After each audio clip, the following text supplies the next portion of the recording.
welcome back to the Y Files. Today our viewer writes, how are reference ranges for lab tests determined? How often do they change? Do reference ranges differ between different labs? How are critical results determined?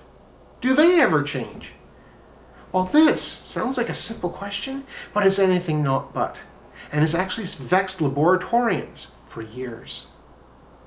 Lab values, like pretty much everything in nature, follow a Gaussian or normal distribution, or perhaps, in the case of lab values, a logarithmically transformed distribution. Occasionally, you may hear someone refer to it as a normal range rather than a reference range. In this particular case, normal refers to the Gaussian distribution, not to normal versus abnormal. In order to prevent this kind of confusion, we recommend against the use of the word normal and instead refer to it as a reference interval. In theory, we can use the lab values to determine whether somebody is in the healthy group or the unhealthy group. Now, unfortunately, in many cases, there's a big overlap between healthy and unhealthy. And that's why we say you need to treat the patient and not the value. Normal curves can be described in lots of ways. A very common way to describe them is to look at percentiles. By convention, we say that 95% of results are normal and 5% are abnormal results. And so therefore we go from the 2.5 to the 97.5 percentile. That sounds easy, but in practice it's not. Because you're going to have to determine what actually makes up a cohort. Males are different than females, for example. Or perhaps the different age groups are different. Or perhaps the time of year. Or perhaps the time of day. Or maybe something like pregnancy. So you have to determine a reference range for each one of these groups. And, of course, you also have to define a healthy population. That sounds easy, but it can often be very tricky. Well, for example, we know that obesity is a global epidemic. Obesity results in excess fat in the liver. Excess fat can cause the transaminases, AST, ALT, GGT, to be elevated. And so the question is for your reference interval, are you going to use a healthy population or perhaps your fat population? Not a simple answer to that. But let's say we have sorted that out. Basic mathematics says we need at least 120 patients in each category in order to have a good estimate of our 2.5 and 97 percentiles.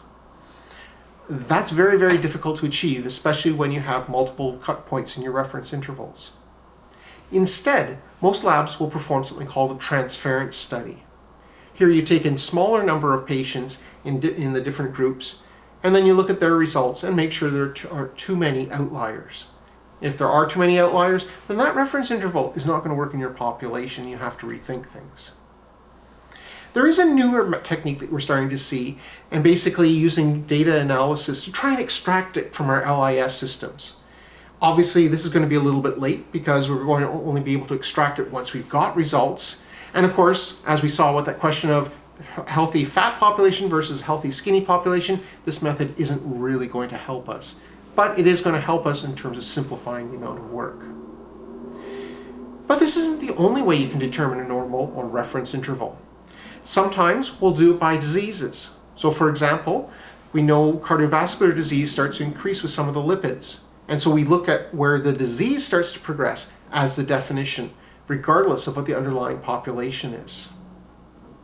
About 30 years ago, there was yet another technique. In fact, there was a movement to try and abolish reference intervals altogether.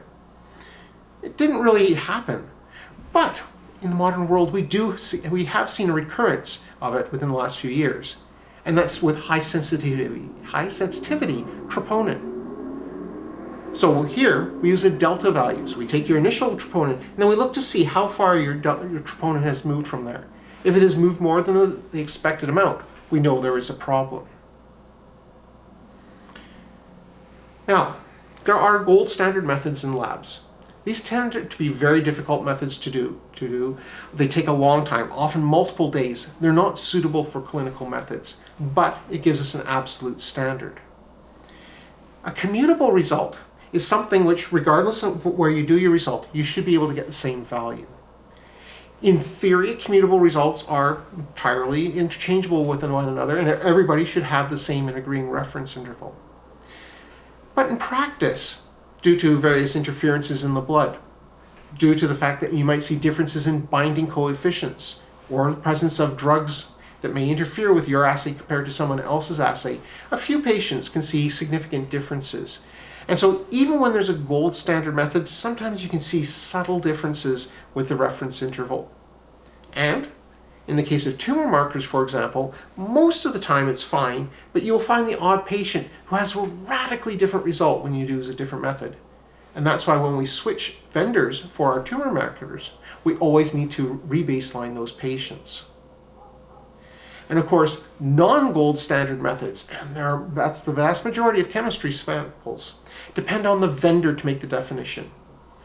For some molecules, that's straightforward. But for other molecules, for example, lipoprotein A, which shows a huge amount of heterogeneity between different people, it's not so simple. And in fact, we can see 2, 5, even 10-fold difference between different manufacturers with a reference interval. And the individual patient, when they go to different labs, can see the similar type of big difference. Typically, reference intervals are reviewed on the introduction of a new analyzer or when your reagent changes significantly.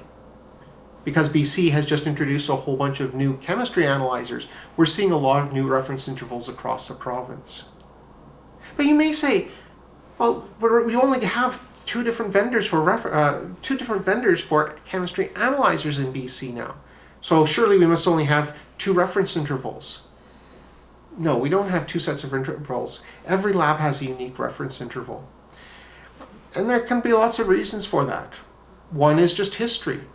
Perhaps the new reference interval is quite close to the old ones. In order to simplify it for the clinicians, we'll just sort of leave the old reference intervals behind, even if it may refer to a machine you haven't had in decades.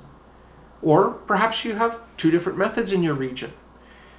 So you want to create some reference interval which perhaps can combine those two reference intervals into a single simplified reference intervals. Or perhaps in this transference study, 2 different labs used 2 different reference papers.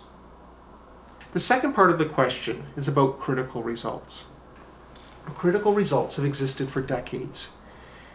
They've came into widespread use following Lindbergh's 1972 editorial.